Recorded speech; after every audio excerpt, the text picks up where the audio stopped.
ప్రజలకు ఏ సమస్య వచ్చినా కూడా ఈరోజు చంద్రబాబు నాయుడు ఎలాగూ చెయ్యడు అని చంద్రబాబు నాయుడిని ఎవరు కలవడంలా. ఆయన ఎలాగో కలిసినా వేస్టే, ఆయన ఎలాగూ చేయడని ప్రజలకు కూడా బాగా అర్థమైపోయింది. చంద్రబాబు నాయుడు ప్రభుత్వం ఇక పోతా ఉంది. గట్టిగా కళ్ళు మూసుకుంటే మరో 3 సంవత్సరాలలో చంద్రబాబు నాయుడు ఎగిరిపోతాడు. మళ్ళా వచ్చేది వైఎస్ఆర్ కాంగ్రెస్ పార్టీ అని చెప్పి వైఎస్ఆర్ కాంగ్రెస్ పార్టీ తలుపు తడుతూ ఉన్నారు. వాళ్ళకు జరిగిన సమస్యల గురించి చెప్తా ఉన్నారు. ఇది చంద్రబాబు నాయుడు తట్టుకోలేకపోతా ఉన్నాడు. తట్టుకోలేకపోతా ఉన్నాడు కాబట్టి ప్రతిపక్ష పార్టీని అణచివేయాలని చూస్తూ ఉన్నాడు. తద్వారా ప్రజల గొంతును నొక్కేయాలి అని చెప్పి తాపత్రయపడతా ఉన్నాడు. దీనికోసం చంద్రబాబు నాయుడు గారు విచ్చలవిడిగా అధికార దుర్వినియోగానికి పాల్పడుతూ ఉన్నాడు.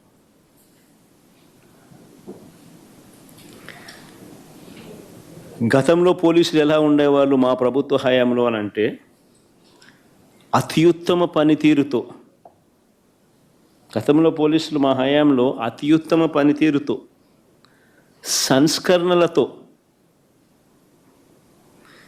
పీపుల్ ఫ్రెండ్లీ పోలీసింగ్తో తలెత్తుకొని పోలీసులు పనిచేసే పరిస్థితులు గతంలో ఉండేటివి. స్పందన అనే కార్యక్రమం ఉండేది. ఆ స్పందన అనే కార్యక్రమంలో వైఎస్ఆర్ కాంగ్రెస్ పార్టీకి సంబంధించిన వాళ్ళ సమస్యల కన్నా తెలుగుదేశం పార్టీ వారికి సంబంధించిన సమస్యలు ఎక్కువగా పోలీసులు సాల్వ్ చేసేవాళ్ళు, కలెక్టర్లు సాల్వ్ చేసేవాళ్ళు. ఆ రకంగా ఎక్కడా కూడా వివక్ష అనేది చూపకుండా ఎవరికి ఏ సమస్య వచ్చినా కూడా పోలీసింగ్ అనేది కానీ, సమస్యలు సాల్వ్ చేయడం కానీ తలెత్తుకొని చేసే పరిస్థితులు గతంలో ఉండేటివి అధికారులకి. ఈరోజు ఆ అధికారుల పరిస్థితి ఏమిటి అని అంటే, చంద్రబాబు నాయుడు గారి మాట ఏ పోలీస్ అధికారైనా కూడా వినకపోతే వాళ్ళ పరిస్థితి ఏమిటి అని అంటే, డీజీ స్థాయిలో ఉన్న అధికారి సైతం, పిఎస్ఆర్ ఆంజనేయులు డీజీ స్థాయి అధికారి, ఈయన మాట వినకపోతే తప్పుడు కేసులు పెట్టి అరెస్ట్ చేశారు. మరో డీజీ స్థాయి అధికారి సునీల్ కుమార్ను, మరో అడిషనల్ డీజీ సంజయ్ని, దళిత ఆఫీసర్లు వీళ్ళంతా, ఇంకొక బీసీ ఆఫీసర్ ఐజీ కాంతి రాణా టాటాను, డిఐజీ ఎస్సీ అధికారి విశాల్ గున్ని, వీరందరిపై తప్పుడు కేసులు పెట్టి సస్పెండ్ చేయించారు. ఎందరో ఎస్పీ స్థాయి అధికారులపై తప్పుడు కేసులు పెట్టి విచారణ పేరుతో వేధిస్తూ ఉన్నారు. వీరు కాక 4 నాన్ క్యాడర్ ఎస్పీలు, ఒక కమాండెంట్ స్థాయి అధికారి, 22 మంది అడిషనల్ ఎస్పీలు, 55 మంది డిఎస్పీలకు పోస్టింగులు లేవు. మరో 6 డిఎస్పీలు, 3 అడిషనల్ కమాండెంట్లు, 2 అసిస్టెంట్ కమాండెంట్లు కూడా హెడ్ క్వార్టర్లో రిపోర్టింగ్ చేయిస్తూ ఉన్నారు.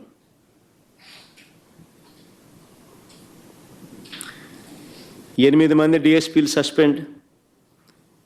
వీరు కాక మరో 80 నుంచి 100 మంది ఇన్స్పెక్టర్లు, 100 మంది కానిస్టేబుళ్ళు విఆర్లో ఉన్నారు. చంద్రబాబు నాయుడు గారి మాట ఎవరైతే వినరో వారి పరిస్థితి ఇది. రాష్ట్రంలో ఎంతటి దుర్మార్గపు పాలన నడుస్తూ ఉంది అని చెప్పడానికి ఇవన్నీ కూడా ఉదాహరణలు. కేవలం తన మోచేతి నీళ్లు తాగే అధికారాన్ని మాత్రమే తాను పెట్టుకొని వాళ్ళను కరప్షన్లో భాగస్వాములను చేసుకుని ఈరోజు రాష్ట్రంలో పరిస్థితి ఏమిటి అని అంటే డిఐజీ అనేవాడు మాఫియా డాన్. ఆ జోన్కు ఆయన కింద సిఐలు, ఓ డిఎస్పి, అదే ఆయన ఆర్మీ. ఆ నియోజకవర్గంలో జరిగే ఇసుక కానీ, నియోజకవర్గంలో జరిగే మద్యం కానీ, ఆ మద్యం బెల్ట్ షాపులు నిర్వహించాలన్నా దాని పర్మిషన్ కానీ, ఆ నియోజకవర్గ స్థాయిలో ఏ పరిశ్రమ నడవాలన్నా కూడా ఎమ్మెల్యేకి ఇచ్చే కప్పం దాకా, ఆ నియోజకవర్గంలో పేకాట క్లబ్బులు నడిపే విషయంలో కానీ, ఏ విషయంలోనైనా కానీ డిఐజీలు ఆధ్వర్యంలో సిఐలు డబ్బులు కలెక్ట్ చేస్తారు. వీళ్ళు ఎమ్మెల్యేలకు ఇస్తా ఉన్నారు రివర్స్.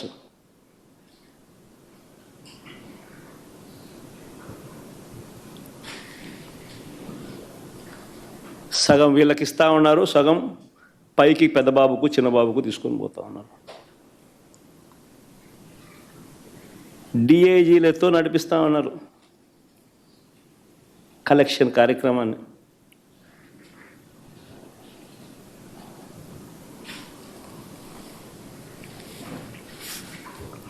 ఇవన్నీ చూసి భరించలేక కొంతమంది ఐపీఎస్ అధికారులు ఈ మధ్యకాలంలోనే చూసాం. సిద్ధార్థ్ కౌశల్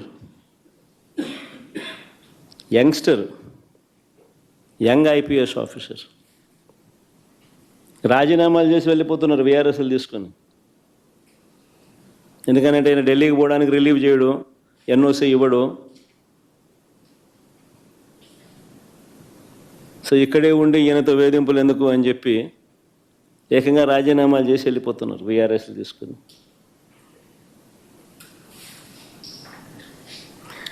ఏ ప్రభుత్వమైనా గట్టిగా పని చేస్తే, ఏ ప్రభుత్వంలో అయినా పోలీసు వ్యవస్థ అన్నది గట్టిగా ఉంటే నేరాలు చేసేవాళ్ళు రాష్ట్రం వదిలిపెట్టి వెళ్ళిపోతారు.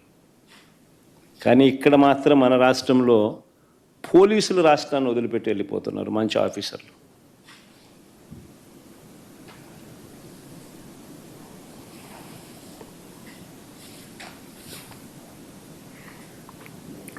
నేను అడుగుతా ఉన్నా, చంద్రబాబు నాయుడు గారు ఇన్ని సంవత్సరాలు 45 ఏళ్ళ ఇండస్ట్రీ అంటాడు, ఇన్ని సంవత్సరాల రాజకీయ జీవితం అంటాడు. నేను అడుగుతా ఉన్నా, చంద్రబాబు నాయుడు గారికి రాజకీయ పార్టీకి మౌలికంగా ఉన్న హక్కులు ఏమిటో చంద్రబాబు నాయుడు గారికి తెలియదా అని అడుగుతా ఉన్నా.